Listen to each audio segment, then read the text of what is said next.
odayaasha waxgaradka beesha Fooqshinni oo kamid ah beelaha degmada Adhacadeeye ee gobolka Sool ayaa baaqnimada u diray beesha cilmi naaleeye ee wada deegaan degmada Adhacadeeye oo maalmahan dirir colaadeed ku dhaxmartay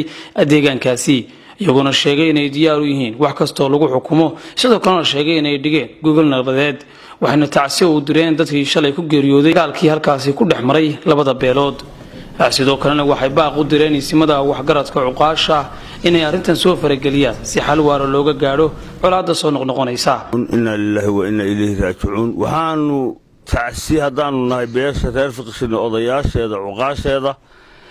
tacsi u gudbinaynaa walaalaha iyo cilmi naaleeye geeridii shalayto ka dhacday ee naxdinta lahayd Adhacadeeye ilaahay waxaanu ka baryaanaa intii dhibatay in ilaahay u naxariisto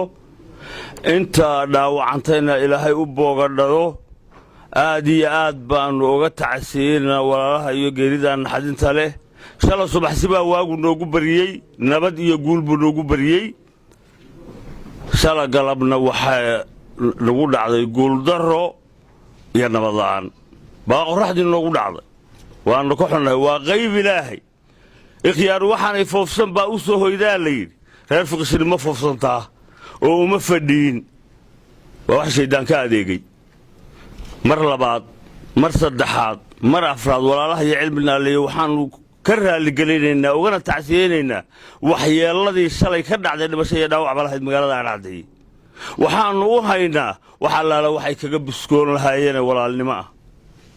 waxaan xabad ahayn ee xal ah ee walaalnimo ah ee nabad ah ay kaga biskoonayaan baanu u haynaa qoomamaanu u haynaa waxaanu dhigaynaa gogoshii ay dhigeen ee noo socotay ee wadahadalku nooga socday ee iyagu markay taa mid la mida geyseen ay dhigeen maanta annagaa dhigayna waxaanu ugu baaqaynaa reer Sool arrintaa inaannu ka xunnahay wixii waxgarada ee reer Sool ah wixii waxgarad ee reer Sool ah inay soo galaan nabad iyo wanaag kaga shaqeeyaan waxaanu mahad celinaynaa guddidii nagu dhex jirtay iyana aanu tacsi u gudbinaynaa iyagoo gogoshu ku fadhiyeen waxaasi dhacdo iyagoo dib jiray oo gaajooday oo dantoodii labada reer oo walaalahooda u lumiyay iyadoo gogosha ay fadhiyaan oo aanay maqnayn xabadda dhacday guurtida garaadada guddida waanu uga tacsiyeynaynaa waanuna u mahad celinaynaa sida ay wax u soo wadeen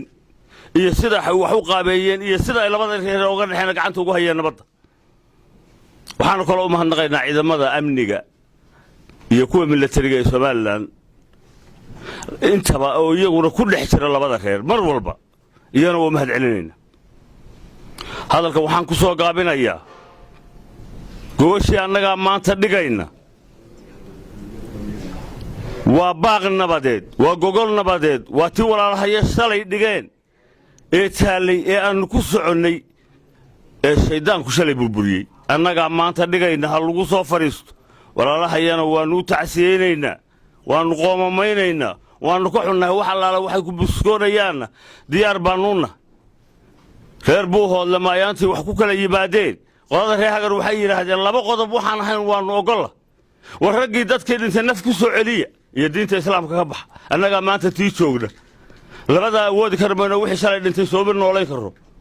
diinta islaamkana kama bixi karo laakiin wixii kale lagu biskoonayo reer cilmi naaleeye walaalahay waanu haynaa waxaanu ka tacsiyeynaa dilkii iyo dhibaatadii iyo dhaawacii dhacay shalay Adhacadeeye oo aanu uga tacsiyeynaa deriska iyo walaalaha iyo awoowayaashii intaaba waanu ka tacsiyeynaynaa waxaanu u tacsiyeynaa ergadii nagu dhex jirtay aanu u gudbinay salaada casar markii laga baxay inaanu berrita gelayno gogoshi iyagana waa u tacsiyeynaa aad iyo aad baan ugu tacsiyeynayaa ummadda islaamka ee reer Sool ee nooc walbana waxaan ugu baaqayaa inay dhexdayada ay ka dhammaan waxna annagu aanan sheelayn oo waxba noo qarsoonayn shaydaan iyo inan yar ayaa ka shaqeeyey maanu ogeyn nooma sheelayn kumaanaan talagelin waanu ka xunnahay sidaa waxaanu ugu baaqaynaa ummadda islaamka ee nagu dhex jira iyo reer Adhacadeeye reer Sool assalaamu ala ahli sayyidina Muhammad abdika wa rasulika sallallahu alayhi wa sallam waxaan soo jeedinaynaa baaq nabadeeda dhibaatadii shalay ka dhacday Ari Cadeeye waxaan uga tacsiyeenaynaa walaalaha iyo ama waayaashayo wax tala ku dhacayna maayna waa wax shaydaan ka adeegado hadii alla ku reeyay dhacay aad iyo aad baanu idinka tacsiyeenaynaa aad iyo aadna waa uga xunnahay gogashana maanta inaan ku soo fadhiisanaa ballantu ahayd ilaahay baana qadaray oo qadar rabbi weeye oo waqti la dhaafaya maaha walaalaha iyo horta intaasaan kaga gudbayaa shalay gogasha idinka dhigay maanta anaga dhigayna ku soo dhawaada gogasha wixii dhimanayana ilaahay baa dilayo oo wax baajin kara ma jiraan wixii dhacayana ilaahay baa maamulka iskale adduunka sidaasaynu horta marka hore ogaanaynaa insha allahu tacaala gobolka iyo salaadiinta waxaan ku soo dhawaynaynaa baaq nabadeed sida ay ordayaan iyo guddidii arrimahayaga ku dhex jirtay intaba waa salaamayaa waana u tacsiinayaa guddidii nagu dhex jirtay iyadoo arrintii kabaabiga timi bay dib u fiday shaydaan baana ka adeegay arrinkaas marka waxaan leeyahay taasina waa qadar rabbi qofka qadar rabbi diiradana waa qof ilaahay diiday gobolka iyo salaadiinta iyo waxgaradka iyo guurtida iyo culimada iyo dhammaan waa ku soo dhaweynaynaa gogashayada intaasaan kaga baxayaa wassalaamu calaykum waraxmatullahi waxaan ku darsanayaa guurtidii noo timid waxa weeye odayaasha ahayd hawsha ku soo daalay aan ka farxinay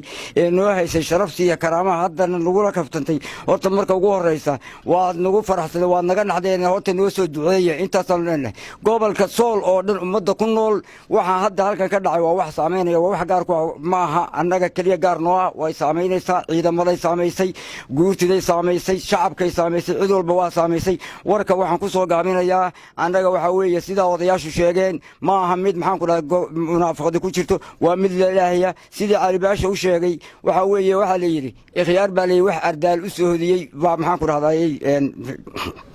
ku ibaada sida ay u sheegay odayaashu iyo naga geegaysan tahay nabada waa ku baaqnay Allahu akbar